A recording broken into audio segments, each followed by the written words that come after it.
So it's a new year, 2025, and you're thinking, how am I going to make this year different? How am I going to build something for myself? Shopify is how. The best time to start your new business is right now. Shopify makes it simple to create your brand, open for business, and get your first sale. Get your store up and running easily with thousands of customizable templates. No coding or design skills required. All you need to do is drag and drop. Their powerful social media tools let you connect all your channels and create shoppable posts and help you sell everywhere people scroll. Shopify makes it easy to manage your growing business. They help with the details like shipping, taxes, and payments from one single dashboard, allowing you to focus on the important stuff, like growing your business. What happens if you don't act now? Will you regret it? What if someone beats you to the idea? Don't kick yourself when you hear this again in a year because you didn't do anything now. With Shopify, your first sale is closer than you think. Established in 2025 has a nice ring to it, doesn't it? Sign up for your $1 per month trial period at shopify.com/start selling, all lowercase. Go to shopify.com/start selling to start selling with Shopify today. Shopify.com/start selling. If your roof starts to leak or your floor's really squeaky, you live in a money pit. Money pit. If your basement needs a pump or your place looks like a dump, you live in a money pit. Money pit. Pick up the telephone, fix up your home sweet home by calling 888 Money Pit. Coast to coast and floorboards to shingles, this is the Money Pit Home Improvement Show. I'm Tom Kreitler. And I'm Leslie Segretti. Happy New Year, everybody. Hope you are enjoying yourselves as we slide right in to a brand new year of 2025. If you've got projects on your to-do list for this new year, we'd love to help you get them done. Reach out to us right now with your questions because that's what we do. The number here is 1-888-MONEYPIT, 888-666-3974. Coming up on today's episode, adding radiant heat to your floors can make your home incredibly comfortable and energy efficient. Plus, no more cold floor shocks first thing in the morning when you step out on your tippy toes. None of that's going to happen. You'll be stepping on a very warm, comfortable floor. We'll explain 2 systems that can help you achieve radiant heating that work for both new homes and existing homes. And you got a door that sticks? Yeah, it's an annoying problem, but it's one that's a pretty easy fix. We're going to share how you can make that problem disappear for good. And are you looking to spend time enjoying your favorite hobbies this year? Well, creating a studio space in your home could be the perfect solution. We'll share tips on how to make that happen. But first, let us help make your home improvement dream a reality.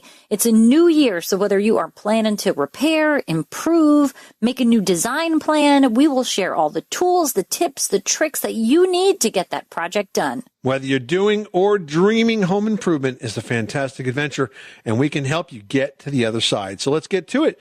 Leslie, who's first? Heading over to Texas, where we've got Lisa on the line who's got a question about outlets. What's going on at your money pit? Hi. We have an older home. It was built in 1960, and in some areas of the home, there are older outlets with only 2 holes. And then in some other rooms, we have outlets that have 3 holes.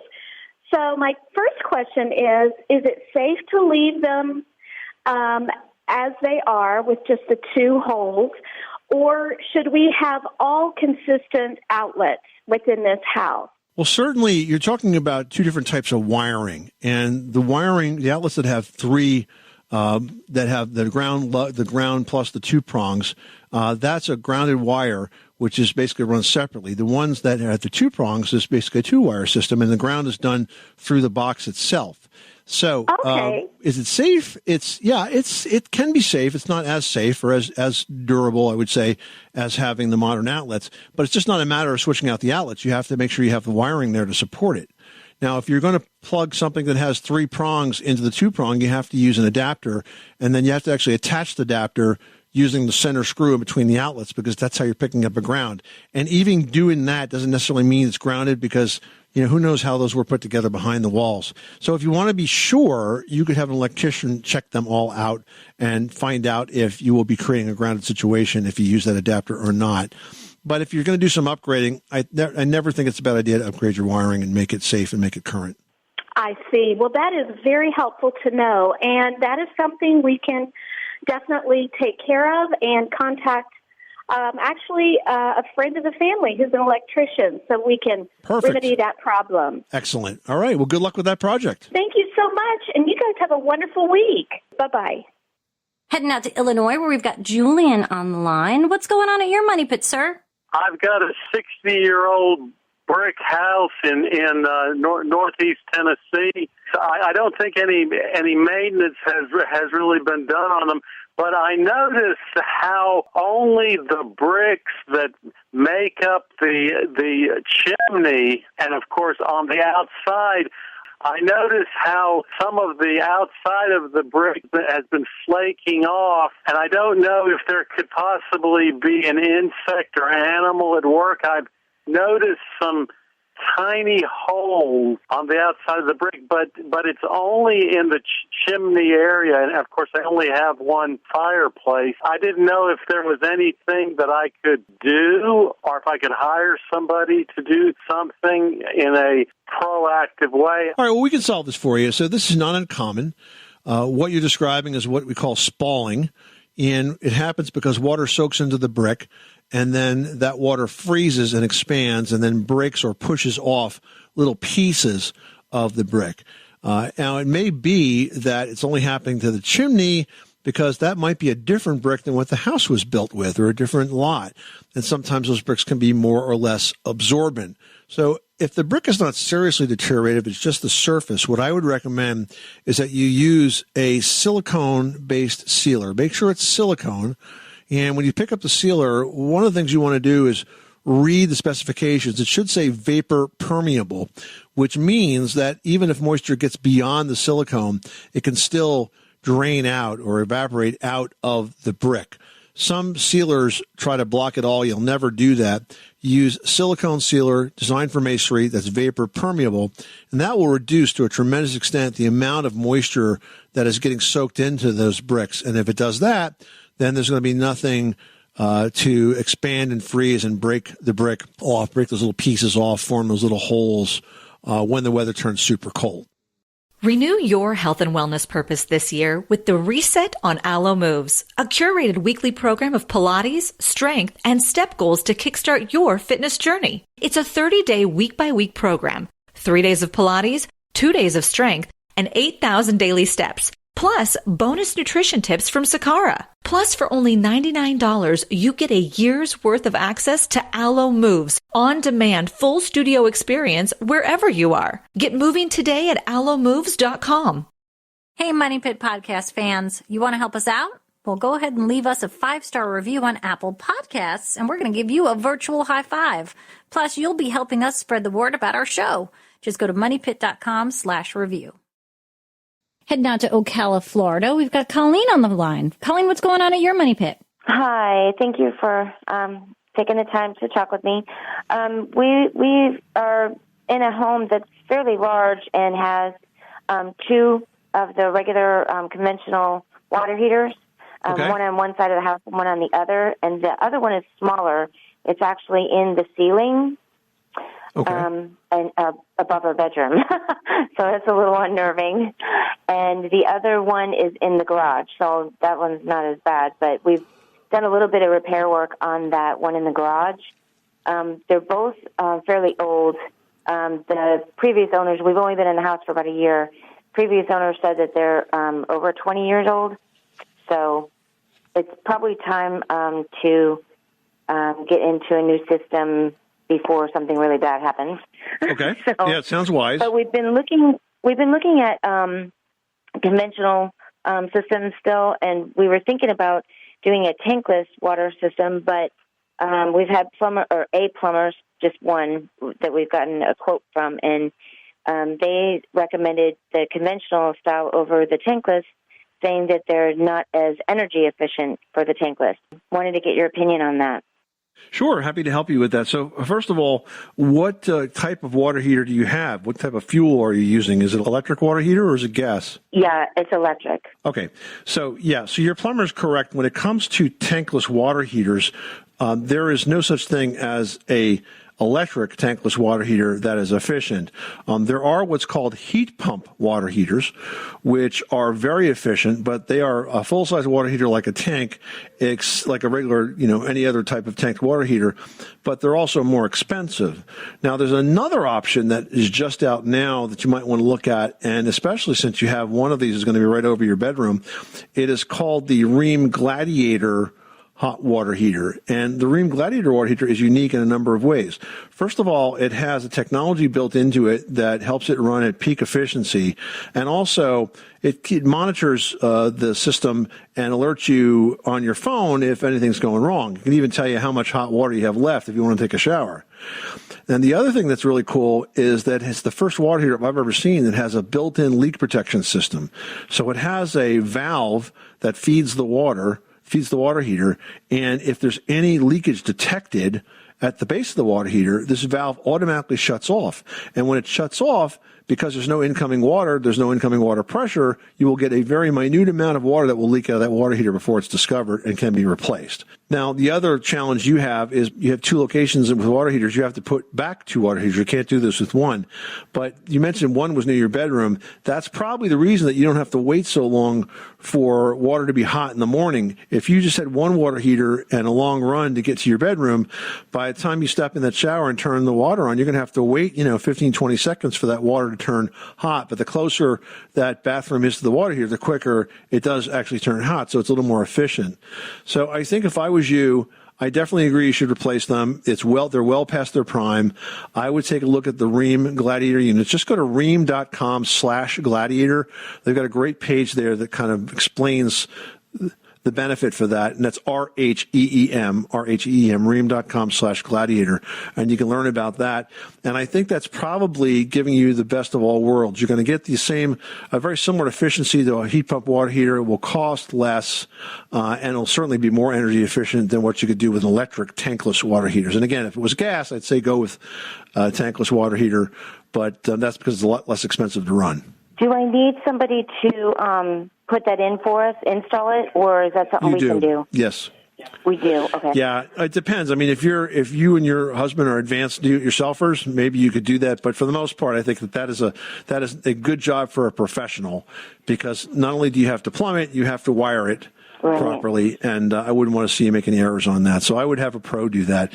But you may know more about the most advanced water heaters on the market now than the pro does. So you could certainly specify what you want. And I know those water heaters are sold at Home Depot because I bought one there.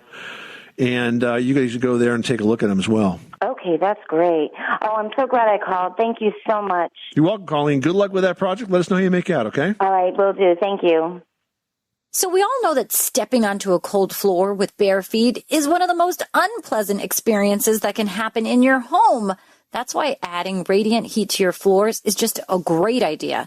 Not only does it eliminate that dreaded toe shock, but it also makes your entire home more comfortable, and it helps reduce those energy bills. Now, there are two types of radiant heat, hydronic and electric, and choosing the right one is going to depend on your home's layout, installation needs, and efficiency goals. So let's start by talking about hydronic radiant heat. Hydronic radiant heat, or water-based radiant heat, is ideal for whole house hot water heating due to its effectiveness and its efficiency.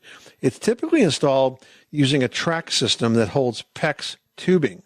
Basically, it's like a plywood board that goes down that is already grooved out to accept the PEX tubes. So think of it as the subfloor upon which you install the PEX tubing, and then you put the finished flooring over that. So it's completely invisible when it's done.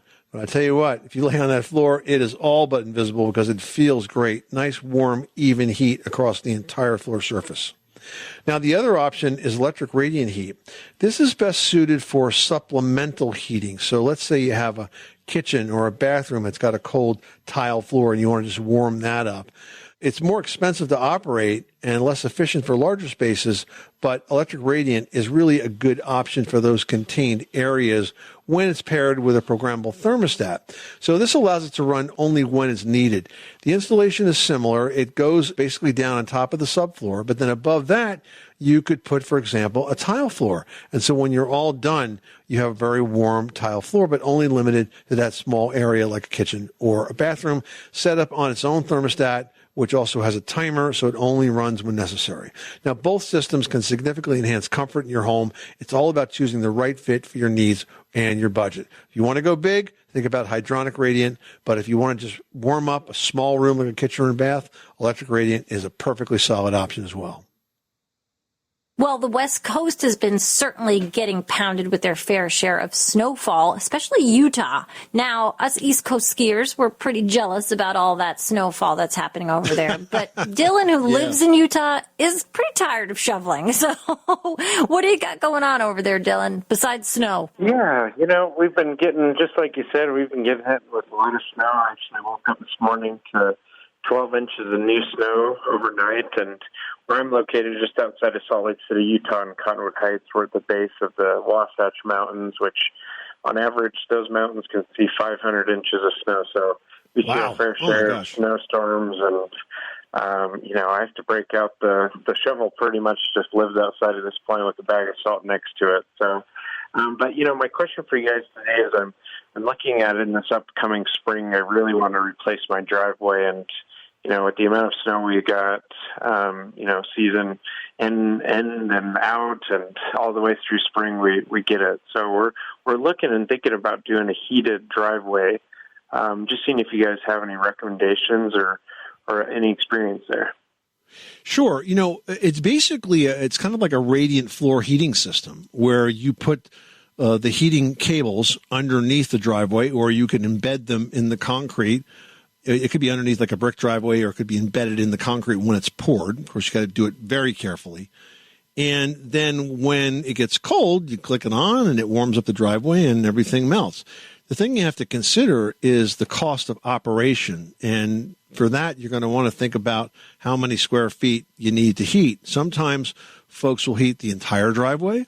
Sometimes folks will heat a portion of the driveway. Sometimes folks will only heat where the tire tracks are, sort of that split between the two tires, that width. And you'll see sometimes that you'll see driveways that have no snow right there, but a lot of snow around it, and that's often because that's where they chose to put the heating cables in an effort to control costs. There's a company called Warmly Yours that we know well because of their radiant floor systems for interiors, especially bathrooms, which is super nice. But they actually make an exterior product too. And one thing I like is that on their website, they have a calculator so that you can actually figure out what the cost of operation is. Now, what most folks will do is weigh this against the cost of paying for snow removal and, kind of seeing where you end up on that.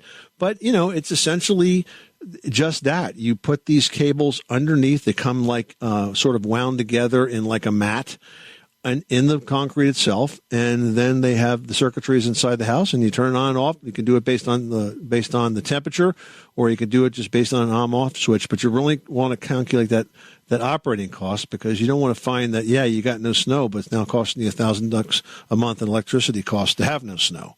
So it's really going to be a trade-off on those two things. But, you won't have to shovel. Yeah. Yes, there is that. Yeah. Or you could buy a snowblower.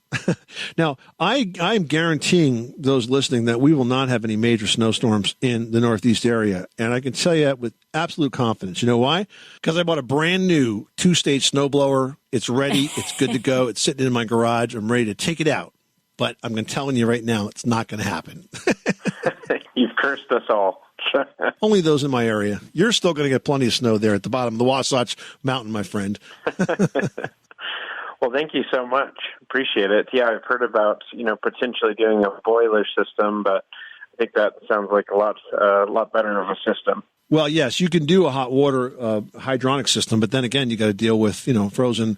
You would be an antifreeze in there, so it wouldn't freeze. But still, you still got to pay for the water to be heated, for the heating coil to kind of bring it up. It's electric, or for the water to be heated if it's a hydronic system. So to me, I think the electric system makes a lot more sense. And I could see it being used like on a porch and on steps where safety's an issue.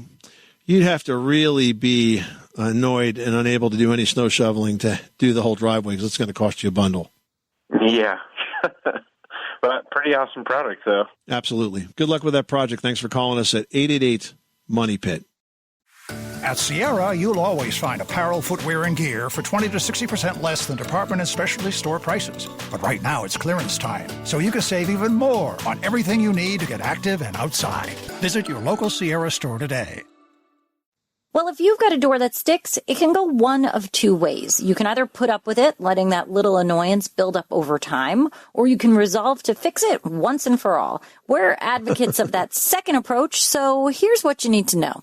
Yeah, first, it helps to understand why doors stick. Now, most doors are made of wood, so the best way to understand the sticking door problem is to think of wood as a sponge. When the sponge is dry, it's small, it's compact, it's hard. But when it gets moist, that sponge swells up to its full size, but becomes slightly softer. And this is exactly what happens to your door. As it swells and then dries out, either extreme can cause it to stick. In fact, I know people where one spot sticks in the winter and another spot sticks in the summer. It's a year-round problem. Yeah, I mean, it really can be tricky, and it can stick for a variety of reasons. So to fix that sticking door, your first task is to find out exactly where that stick begins. And you've kind of got to discover this by slowly opening and closing the door. Make note of where that door is in relation to the frame when it starts to stick.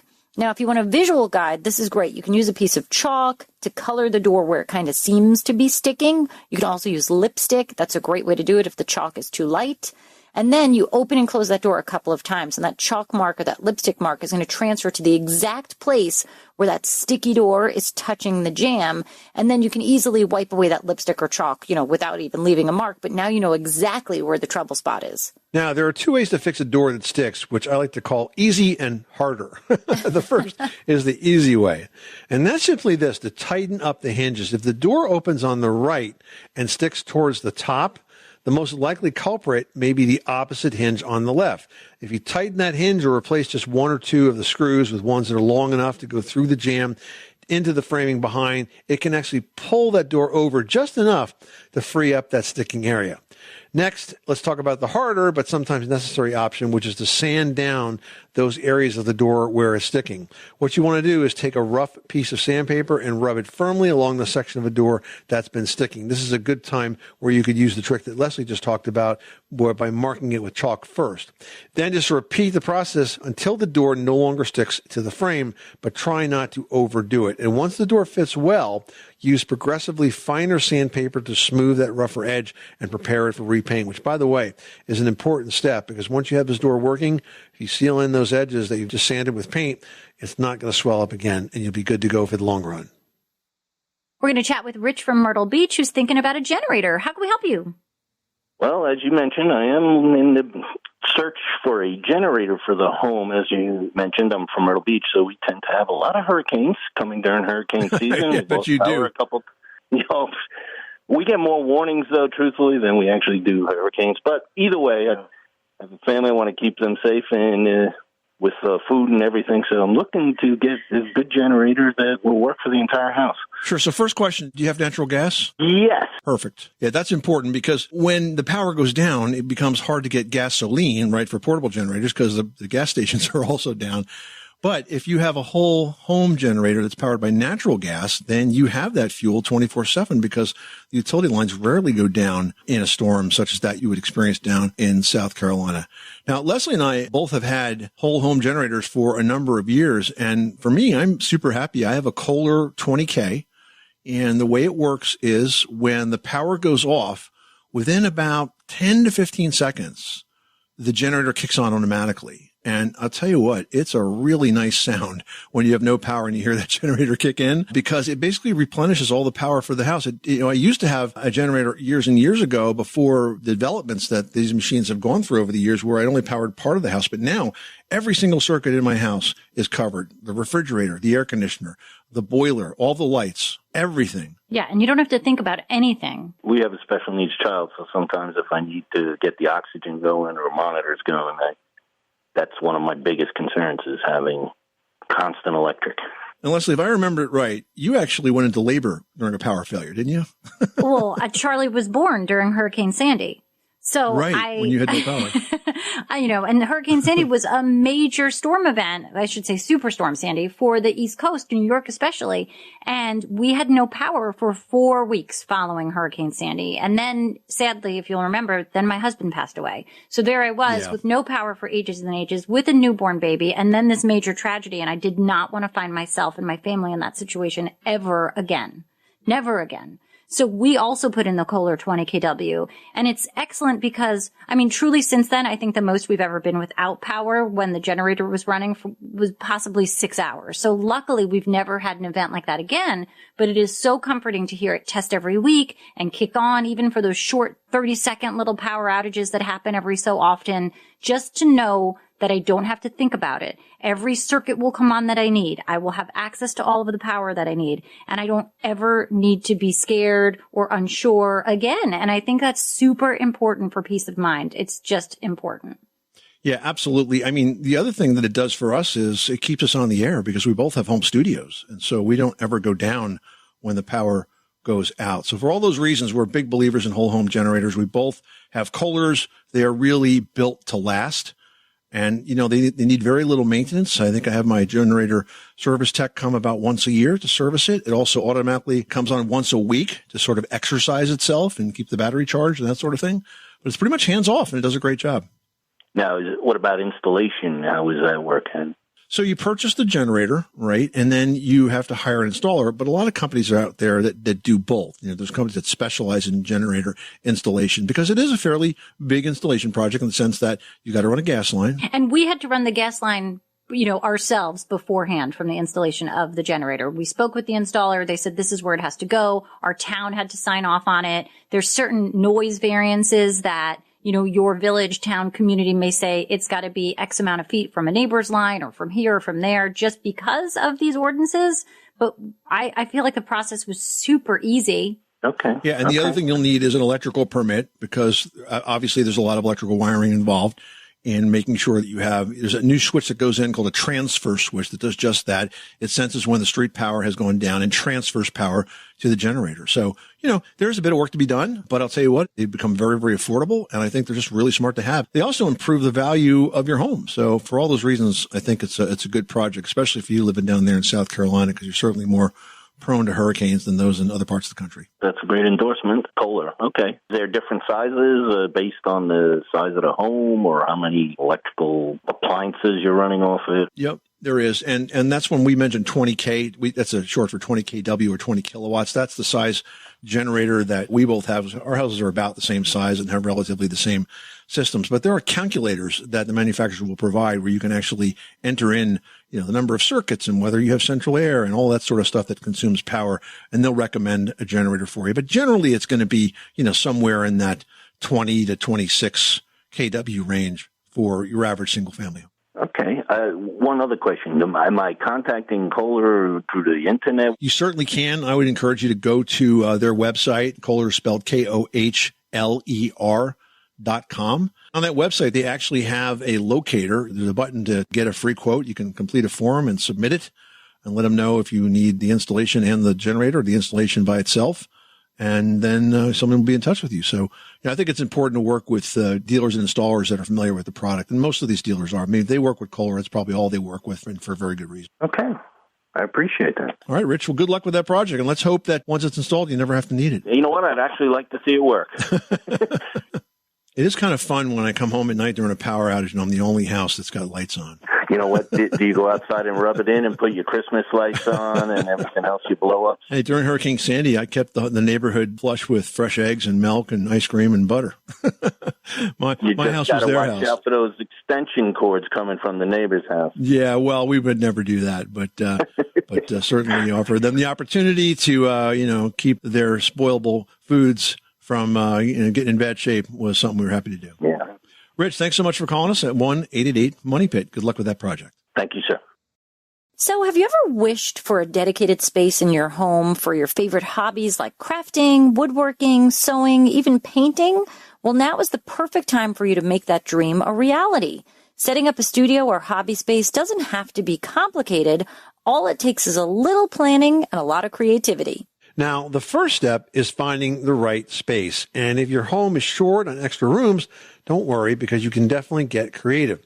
Think outside the box, like, for example, repurposing a closet. You can remove the doors, add some shelves, maybe a small work table, and you've got a functional mini studio. Another option is reclaiming underused areas of your home. For instance, if your dining room only gets used for holiday dinners, why not turn it into a dual-purpose space for everyday creativity? Just because it's called a dining room doesn't mean it has to stay that way. Yeah, I mean, think about it. Who really eats in the dining room anyway? It's more of like a homework space, the puzzle room. Yeah. It's a bonus space. Truly. So let's own up to it. Right. All right. Now, once you've picked that location, it's time to think about how that space is going to function. You kind of want to borrow a design principle from your kitchen layout. It's sort of that working triangle. And this concept focuses on creating an efficient flow between your main work areas. For example, in a sewing room, there's kind of 3 key areas that could be a cutting table, the sewing machine, an ironing station that you kind of work between. So you want to make that workflow functional. If you've got an art studio, your focus could be the easel, a storage area for the supplies, and a clean workspace for finishing up the pieces. You just kind of have to think about, like, what are the 3 main things you do in this project? Yeah, and if you're a woodworker, your key zones might include a table saw, a joiner, and a workbench. Whatever your hobby, aim to keep your main workstations close to one another so you minimize movement and maximize efficiency. Yeah, and don't forget the practicalities. You need to think about access to power outlets for your tools, for lighting, even appliances, as well as any other utilities that you might need. Maybe it's running water if you've got an arts and crafts studio. Good lighting, both natural and artificial, is super important for detail work. I mean, especially as we're all getting older and I'm pushing my glasses up on my face. Lighting is super duper duper important, so make sure you just plan accordingly. Now, storage is another critical element. You want to use shelving, pegboards, or cabinets to organize your tools and supplies so everything is within easy reach. And if your space serves multiple purposes, consider portable storage solutions like rolling carts to keep things flexible. You know, with a little effort and planning, you can really create a space that inspires creativity. It can bring you joy every time you use that space. So whether you're building, crafting, sewing, painting, whatever that perfect hobby space is for you, it truly can be just a weekend project away. And if you already create a studio in your home, we'd love to hear about it. So let's talk about it. Reach out right now with your questions, your comments to 1-888-MONEY-PIT. Olivia from Kentucky wrote into Team Money Pit asking, our house is brand new with white vinyl siding and an Owens Corning Harbor blue roof. That's kind of like a bluish gray, but definitely leans towards like that sort of colonial blue. We value your opinion, and we'd like to know what paint color and brand you would suggest for the front door and shutters. Oh, my goodness. Good question. What are you thinking? There's so many directions you can go in here with this very neutral sort of base. White home, blue roof. For the shutters, you can do like a darker blue, like a navy. You can do like a bluish black. You can do a dark bluish gray. For the door, you can go crazy and like pick any color, really. I mean, like a red, a berry, a yellow, a pink. Like, you can go in so many directions. It's like, what kind of works in your neighborhood? Do you think that there are predominantly black doors on your block and maybe you'd feel weird standing out? Or is everybody kind of welcoming and happy with a ton of different colors? You're in such a neutral base, you can really go anywhere. And you got to consider how it's going to look with your landscaping, right? When it's all fully done. Yeah. Right? Beautiful green lawn, green landscaping. What color is missing? What's going to really bring it all? So there's some really good ideas, Leslie. Yeah. And as far as paint, which paint to pick, you know, I'm a Benjamin Moore gal. That's just what I like. But there's so many wonderful brands out there. You have to make sure that you choose an exterior paint for a front door. Obviously, you want to go with a glossier finish so it stands up to the conditions outside and it will wear well. Prime first, paint whichever color you like, and it's going to be awesome. Send us a pic so we can see where you landed. I agree. Benjamin Moore's a great brand. I like Sherwin-Williams as well. I've used that in a lot of projects. I think you want to know that you should use very good quality paint. Don't shop paint based on price, because when you buy cheap paint, you get a really lousy paint job that's not going to last. So stick with a good name brand. All right, next up, we've got one here from Alan who writes, my wife and I would like to add a 2-car garage with a small apartment. What are the key questions we need to ask a prospective builder contractor? Also, is it best to pay the subcontractor separately or through the contractor? Well, my first question is, who's your architect? Did they draw it up? Like, do we know what we're building? Exactly. I was thinking the same exact thing. Yeah. You guys are starting to talk about, who are we going to hire to build this thing? You need to start with who we're going to hire to design this thing and get all the approvals and the permits done for it in advance. So start there. But when it comes to the pro, you definitely want to use a written contract because that's really critical. It details the scope of work. You might want to always include a time of the essence clause that will impose a penalty for delays, and hold back about 25% of the payment until you're satisfied with the finished work and they've completed all the necessary inspections. There's other things to check for. Insurance coverage is really important. If there's any inspections to be done, you could consider hiring an outside pro, like an independent home inspector, to do these from time to time. It will help you make sure they're doing a good job, and keep detailed records as the progress goes on. Make sure you know what has to be done, when it was done. If there's any changes, make sure you document those in the records as well, because you don't want to be surprised with extra charges at the end of this project. All right. Super good tips, and good luck on that project, Alan. We can't wait to hear how it comes out. This is the Money Pit Home Improvement Show. Happy New Year, everybody, once again. We hope that you have plans to fix up your home sweet home this new year. And if you do, you'll reach out to us with those questions, those comments, because we'd love to help you get those jobs done. Reach out to us 24/7 at 1-888-MONEYPIT, or always post your questions to moneypit.com/ask. I'm Tom Kreitler. And I'm Leslie Segretti. Remember, you can do it yourself, but you don't have to do it alone. You